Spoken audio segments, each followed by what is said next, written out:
a mi lado, voy llevando su palabra, con amor por todo el mundo, mensaje de salvación. Con mi Biblia en la mano y mi Señor a mi lado, voy llevando su palabra, con amor por todo el mundo, mensaje de salvación. Mira, Señor, este mundo sufre en injusticia, vicio y pecado. Levanta siervos de tu pueblo santo, como instrumentos de tu gran mensaje. Mira, Señor, este mundo sufre en injusticia, vicio y pecado. Levanta siervos de tu pueblo santo, como instrumentos de tu gran mensaje. Y mi Señor ya lo dijo, vendrá a llevar a su pueblo que orando y predicando, alabando y ofrendando, se agradan en el Señor. Y mi Señor ya lo dijo, vendrá a llevar a su pueblo que orando y predicando, alabando y ofrendando, se agradan en el Señor. Mira, Señor, este mundo sufre en injusticia, vicio y pecado.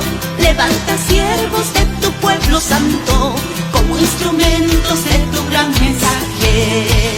Mira, Señor, este mundo sufre en injusticia, vicio y pecado. Levanta siervos de tu pueblo santo, como instrumentos de tu gran mensaje.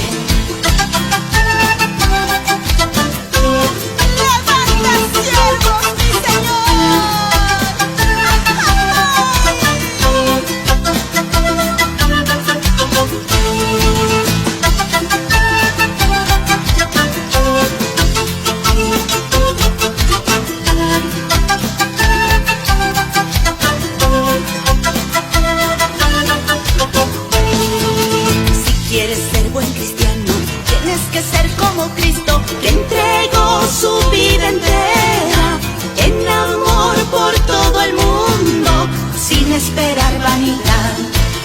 Si quieres ser buen cristiano, tienes que ser como Cristo, que entregó su vida entera en amor por todo el mundo, sin esperar vanidad. Mira, Señor, este mundo sufre en injusticia, vicio y pecado. Levanta siervos de tu pueblo santo, como instrumentos de tu gran mensaje. Mira, Señor, este mundo sufre en injusticia, vicio y pecado. Levanta siervos de tu pueblo santo, como instrumentos de tu gran mensaje.